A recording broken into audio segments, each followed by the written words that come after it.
Emperor Nicholas II of Russia, his wife, and children were all killed during the revolution. But let's go back to the beginning.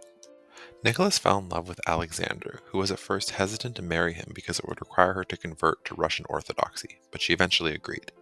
After the death of his father, Alexander III, the new emperor Nicholas II was determined to have the support of his beloved Alexandra, so he married her in 1894, just a week after his father's funeral, which many saw as a bad omen. Their coronation 2 years later was marred by the Kudynka tragedy, where thousands of peasants were trampled to death. On January 9, 1905, a crowd marched on the Winter Palace with a petition for workers' rights signed by 100,000 people. But Nicholas was not there, so his uncle ordered the guards to open fire on the peaceful demonstration, killing over 100 and giving it the nickname Bloody Sunday.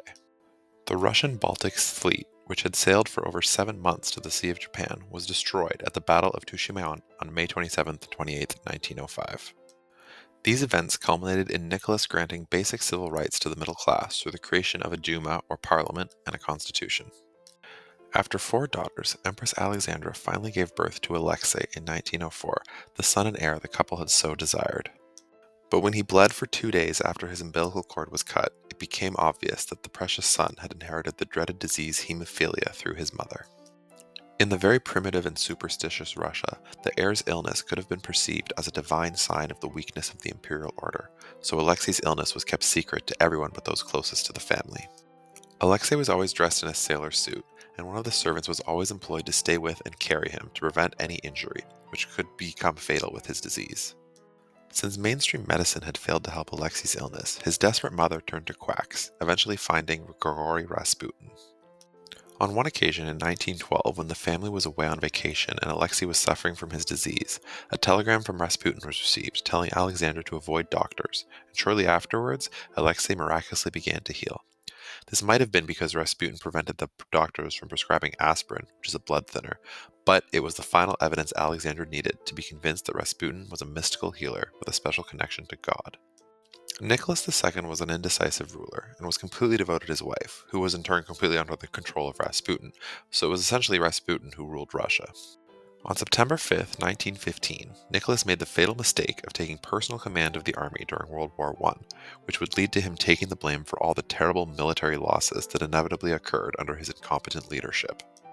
On December 16, 1916, Rasputin was lured to Yusupov Palace on the pretense that the prince's wife Irina, niece of the emperor, would be present.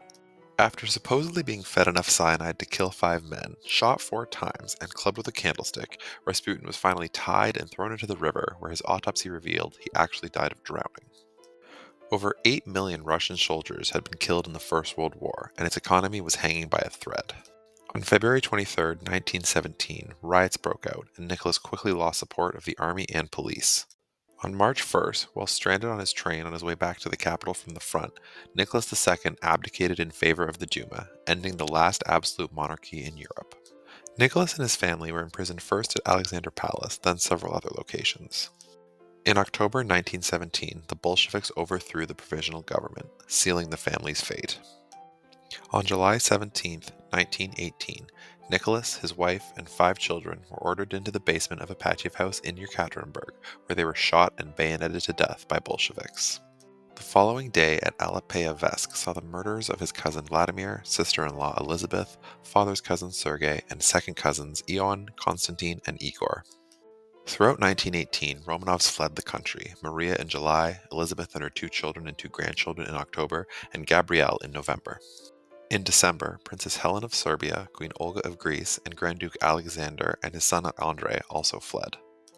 Meanwhile, 15 Romanovs gathered at the Villa Aitoror in Crimea, which belonged to the emperor's sister Xenia.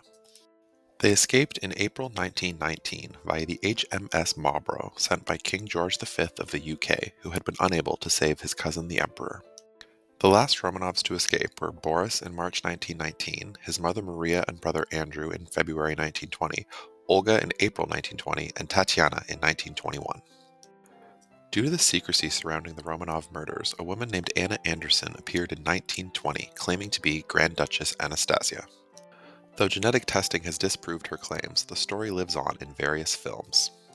On July 17, 1998, Russia's last emperor and his family were finally laid to rest in the Peter and Paul Fortress Cathedral in St. Petersburg. Their tomb and the Yusupov Palace where Rasputin was murdered can still be visited in St. Petersburg today.